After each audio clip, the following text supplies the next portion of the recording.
재판 상소 규례를 통한 교회에 대한 가르침, 재판 상소 규례를 통한 교회에 대한 가르침이라는 제목으로 말씀 전하겠습니다. 오늘 본문 말씀은 재판에 대한 상소 규례를 언급하고 있습니다. 지방 재판장에서 다루기 어려운 사건은 중앙 법정에 이첩하고 소송의 당사자들은 그곳의 판결에 절대 복종하라라고 말씀하고 계십니다. 특별히 본문 말씀은 중앙법정의 판결에 불복종하는 자에 대해서는 죽음으로 다스리도록 규정하고 있습니다. 그 이유는 중앙법정의 판결이 하나님의 율법에 의한 신적 권위로 판결되었기 때문입니다. 중앙법정에서 내리는 이러한 판결에 대해서 불복종하는 것은 그 율법을 주신 하나님의 신적 권위에 도전하는 행위로 간주되었기 때문에 그러한 자에 대해서 죽음으로 다스리도록 하나님께서 규정하셨습니다. 이러한 오늘 본문 말씀을 통해서 하나님께서 우리에게 주시는 영적 교훈이 무엇인지 살펴보도록 하겠습니다. 첫째는 성도는 교회 지도자의 가르침에 복종해야 한다는 것입니다. 본문 말씀은 애매한 일로 송사가 벌어졌을 경우에 지방 법정에서 결정을 내리기 어렵다고 판단되면 중앙 승소에 있는 제사장과 재판장 앞으로 가서 최종 판결을 받으라라고 말씀하고 계십니다. 이 규례에 의하면 중앙 법정에서 제사장과 재판장이 내린 결정에는 복종해야 했습니다. 여기서 말하는 제사장과 재판장은 그 오늘날에 적용시켜 볼 때 교회 지도자들을 가리킨다라고 할 수가 있을 것입니다. 그렇기 때문에 성도들이 하나님께서 세우신 교회 지도자들의 권위를 인정하고 그들의 가르침에 복종하는 것은 마땅한 도리요 의무다라고 할 수가 있을 것입니다. 그렇지만 실제적으로 오늘날 우리 교회들을 이렇게 살펴보면 과연 성도들이 교회 지도자의 가르침에 얼마나 잘 복종하는지 의문이 드는 경우가 많다는 것입니다. 성도라 불리는 사람들 중에도 어떤 사람들은 그 교회 지도자의 가르침이 자기 생각과는 다르다고 해서 그를 비난하고 멸시하는 경우도 있다는 것입니다. 특히 요즘 인터넷이 발달하다 보니 강단에서 이렇게 설교하는 그 말씀에 내가 순종하겠다. 그 말씀을 내 삶에 그대로 적용시켜서 내 삶을 변화시켜 보겠다라는 그러한 마음을 가지고 하나님의 말씀을 듣는 것이 아니라 자신의 생각과 그 말씀이 틀리면 저 말씀이 과연 옳은가? 똑바른 그 말씀을 전하고 있는가? 또 우리들에게 무엇을 가르치고 있는데 그것이 올바른 것인가라는 그런 이런 의문을 품고 인터넷을 검색을 하고 그리고 거기에 대해서 혹 약간 자신이 생각하는 부분과 다르면은 거기에 대해서 틀렸다고 이렇게 정의를 내리는 그런 일들이 실제적으로는 이렇게 많이 일어나고 있습니다. 이러한 것 때문에 하나님의 은혜가 임하는데도 불구하고 결국은 그 은혜를 이렇게 걷어차는 그런 모습을 이렇게 볼 수가 있는데 그 이유는 무엇이냐면 중앙법정에서 제사장이나 재판장이 하는 이런 판결에 이 불복종하는 것은 하나님의 이 율법, 즉 하나님의 신적 권위에 이 도전하는 그런 행위로 받아들여졌습니다. 마찬가지로 하나님께서 세우신 이 권위자의 이 말씀에 대해서 불순종하는 것은 하나님의 권위를 짓밟는 행위인 것이고 그런 행위는 궁극적으로 하나님의 진노를 사는 것이기 때문에 하나님의 은혜가 임하지 않게 된다는 것이죠. 하나님의 진노라는 것은 우리는 어떤 큰 이런 사고라든지 그리고 어떤 이런 경제적으로 어려움을 겪는 것을 하나님의 진노다라고 말을 하는데 물론 그런 것 또한 하나님의 진노입니다. 그렇지만 성도들에게 있어서 하나님의 가장 큰 진노는 무엇이냐면 은혜가 없는 것입니다. 다윗은 거기에 대해서 이 성령이 이 자신을 떠나지 말도록 그리고 구원의 그 은혜가 자신에게서 사라지지 않도록 하나님 앞에 이 바세다의 이 범죄를 하고 난 이후에 나단 선지자로부터 자신의 잘못을 지적받고 그리고 자신의 삶 가운데 어려운 일이 임할 때에 하나님 앞에 간절히 기도한 기도 제목이 바로 그러한 기도 제목이었지 않습니까? 주의 그 영을 자신에게서 거두지 마시고 그리고 구원의 기쁨이 사라지지 않도록 해달라고. 이것이 성도들에게 있어서의 가장 큰 은혜입니다. 그런데 신앙생활을 하는데도 불구하고 그 삶 가운데 하나님의 은혜가 없고 구원의 기쁨이 없고 말씀을 듣는 은혜가 없다. 이것은 실질적으로는 하나님의 진노가 임했다라고 말을 할 수가 있다는 것이죠.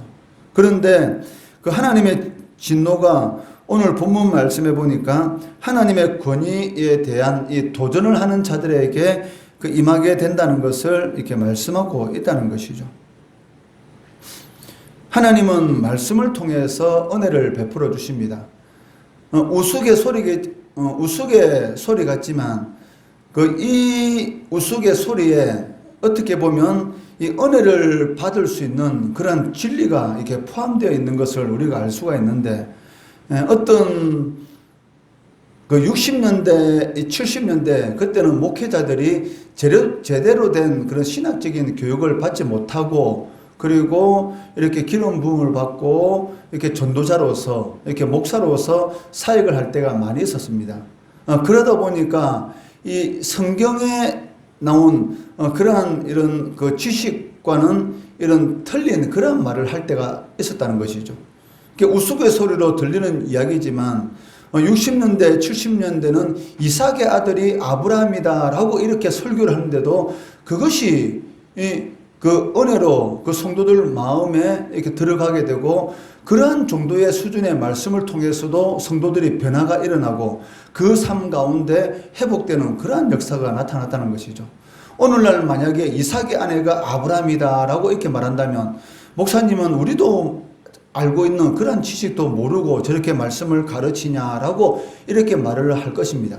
그리고 또한 제대로 준비도 안 하고 저렇게 그 말도 안 되는 소리를 한다라고 그런 생각을 먼저 한다는 것이죠. 그런데 60년대, 70년대 그때는 사실은 지금보다는 신학적인 지식이라든지 성경 지식이라든지 사실은 엄청나게 부족했습니다.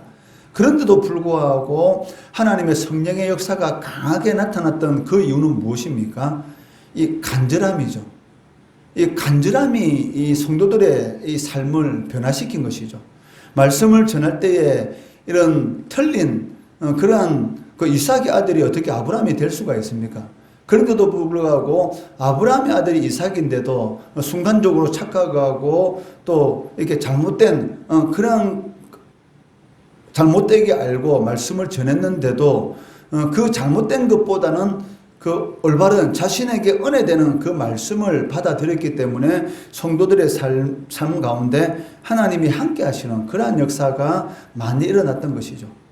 그런데 오늘날 같은 경우는 실질적으로는 그런 은혜를 누리는 성도가 과연 몇 명이나 있는가 사실은 궁금하다는 것이죠. 물론 말씀을 잘 해석해서 잘 전해야 되겠지만 실질적으로 은혜를 받는 것은 이 간절함입니다. 내가 하나님의 은혜를 받겠다는 그런 간절함이 그 성도의 삶 가운데 역사가 일어나게 된다는 것이죠. 둘째는 이 재판자는 공의에 입각해서 판결하여야 한다라는 것입니다. 본문 말씀해 보시면 애매한 송사거리가 발생하게 되는 경우 백성들은 최종적으로 제사장들과 재판장에 가서 물으라라고 말씀하고 계십니다. 그리고 재판장과 제사장들의 판결이 내려지게 되면 그 결정에 복종해야 한다라고 말씀하고 있다는 것이죠. 이 말씀을 잘못 받아들이면 백성들에게 맹목적인 그러한 복종을 강조하는 것처럼 보입니다. 그러나 그렇지 않습니다. 이 본문에서 강조하는 것은 그 오히려 제사장과 재판장은 그 하나님의 뜻을 받들어서 합당한 판결을 해야 한다는 것이죠. 그러한 합당한 판결을 통해서 백성들이 이 복종하도록 만들어야 한다라는 그런 의미를 가지고 있다는 것입니다. 하나님께서 기름 부어 세우셨고 그리고 말씀을 전하도록 세운 교회 지도자들이 그 하나님의 말씀을 합당하게 판결하는 것이 아니라 이 사람의 외모를 보고 그리고 자신의 이득을 위해서 그 어긋난 그런 판결을 하게 되면 거기에 대한 심판은 하나님께서 하신다는 것입니다. 그렇기 때문에 오늘 본문 말씀에서 오히려 강조하는 것은 백성들이 복종할 수 있도록 제사장과 재판장은 하나님의 뜻에 합당한 그런 판결을 내려야 한다라는 그런 의미가 내재되어 있다고 할 수가 있습니다. 사실 예나 지금이나 이 재판의 중요성은 아무리 강조해도 지나치지가 않습니다. 그들의 판결에 의해서 사회 정의가 실현되기 때문에 사회 정의 실현의 최후의 보루다라고 할 수가 있다는 것이죠. 그렇기 때문에 이 자유민주주의 국가에서는 이 사법부를 이렇게 독립적인 기관으로 어떠한 정치 권력으로부터 어떠한 그 압력을 받지 않도록 이 독립적인 기관으로 이렇게 두고 있지 않습니까? 그런데도 불구하고 이 사회정의 실현의 최후의 보루인데도 이 정치적인 이런 상황에 의해서 만약에 이 법정에서 판결이 내려진다면 그 사회정의가 실현되는 것은 거의 불가능하다는 것입니다. 그들이 만약에 제 역할을 다하지 못한다면 그 사회는 이 불의가 지배하는 그런 불행한 사례가 되고 말 것입니다. 그렇기 때문에 그 재판관의 이 자리에 있는 사람들은 자기 감정이나 어떤 다른 이유로 판결이 부당하게 내려지지 않도록 특별히 이 조심해야 한다는 것이죠. 이러한 조심할 수 있는 마음은 그들 위에 더 높은 최고의 재판장이신 하나님이 계시다라는 것을 항상 명심하는 그런 삶을 살아가야 한다는 것입니다. 마찬가지로 교회 안의 지도자라면 목회자를 비롯해서 그 장로님들 그리고 권사님들 그리고 기름 부어 세운 이 안수 집사님들이 교회 안에 그 지도자로서의 그런 역할을 이렇게 감당할 수가 있을 것입니다. 그런데 어떤 문제를 이렇게 판단함에 있어서 사람을 보고 판단하게 되면 그 교회 안에 어려운 문제가 생기게 된다는 거죠. 특히 이 교회에서 그 직분자를 이렇게 선출하게 될 때에 이런 문제가 상당히 많이 생기는 것을 볼 수가 있습니다. 그 사람이 정말로 하나님의 보시기에 합당한 사람인지 지금까지 신앙생활을 하면서 교회를 위해서 정말 헌신하고 다른 사람들 보기에 모범적인 그런 신앙생활을 하고 있는지 그런 것을 바라보고 저 정도의 이 신앙을 가진 사람이라면 우리의 이런 모범이 될 만한 그런 그 지도자로서 세워도 되겠다라고 생각하고 투표를 하고 선출해야 되는데도 불구하고 실질적으로 교회 안에서 직분자를 뽑는 저 지도자를 뽑는 그러한 선거를 보게 되면 그러한 것은 온데간데 없고 자신과 얼마나 친하느냐 그리고 자신과하고 어떻게 연결됐느냐 그것만 보고 투표하는 그러한 경우가 너무나 많다는 것이죠. 그런 것 때문에 정말로 신실하고 교회를 위해서 열심히 충성 봉사할 수 있는 그러한 사람들의 기회가 박탈당하는 그러한 일들이 너무나 많고 그 교회 공동체 안에 이 직분자 이런 선출 때문에 분란이 생기고 또 그런 문제가 생기는 그런 일들이 상당히 많습니다. 그 이유가 무엇입니까? 이 공의로 판단을 해야 되는데도 불구하고 외모로 판단하기 때문에 교회 안에 그러한 이 사탄이 틈탈 수 있는 그런 통로가 열리는 것을 이렇게 볼 수가 있습니다.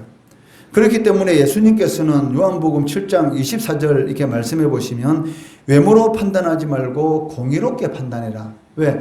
공의로 판단하게 되면 문제가 전혀 생기지 않고 하나님의 은혜 가운데 모든 일이 형통하게 되는 것이죠. 그런데 사람을 바라보고 세우다 보면 그 순간에는 서로 좋을지 모르겠지만 결국은 많은 문제가 생기게 됩니다. 나라도 마찬가지지 않습니까? 대통령이 어떤 그 지도자를 세운 데 있어서 인맥이라든지 자신과 가까운 사람을 이렇게 세우는 것을 이렇게 낙하산 낙하산으로 이렇게 임명한다라고 이렇게 말을 하고 있는데, 그렇게 하다 보면 사회 공의가 무너지게 되는 것이고, 거기에 대해서 불만이 생기게 되는 것이고, 그리고 이 나라가 시끄럽게 되는 것을 우리가 얼마나 많이 보게 되고, 그러한 피해는 고스란히 국민들이 당하는 것을 이렇게 보게 되는 것이죠.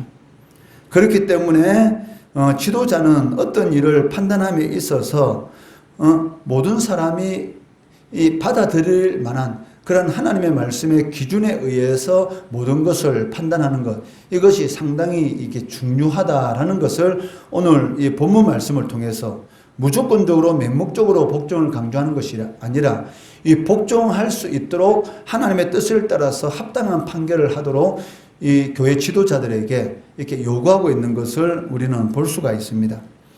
오늘 이 본문 말씀을 통해서 우리는 이 두 가지를 살펴보았습니다. 첫째는 성도는 교회 지도자의 이 가르침에 이 복종해야 한다는 것입니다. 그리고 둘째는 재판자는 공의에 입각해서 판결해야지만이 교회든지 아니면 사회든지 이 정의가 실현될 수가 있다는 것이죠. 그리고 지도자가 잘못하는 그런 모든 일을 대해서는 결국은 하나님께서 이렇게 심판하십니다. 그것을 우리가 알 수가 있는 것은 이 바울 사도가 강조하는 것이 무엇입니까? 아무나 선생이 되지 말라라고 말을 하고 있습니다. 그 이유가 무엇이냐면, 선생으로서 하나님의 말씀을 잘못 전하고 잘못 가르치게 되면 거기에 대한 진노는 이로 말할 수가 없다는 것이죠. 그렇기 때문에 아무나 선생이 되지 말라. 이 말은 아무나 지도자로 세우면 안 된다라는 그런 의미를 가지고 있는 것이죠. 우리가 잘 살펴보아서 좀 하나님 앞에 신실한 사람들, 그러한 사람을 교회 지도자로 잘 세우고 나면 그 교회는 하나님의 뜻 가운데서 든든하게 잘 세워지는 것을 볼 수가 있습니다. 이러한 오늘 그 재판 상소 규례를 통한 교회에 대한 하나님께 주신 이 가르침을 잘 받아들이고 그를 통해서 하나님께 영광 돌리는 그런 삶을 살아가시는 우리 성도 되시기를 주의 이름으로 축원합니다.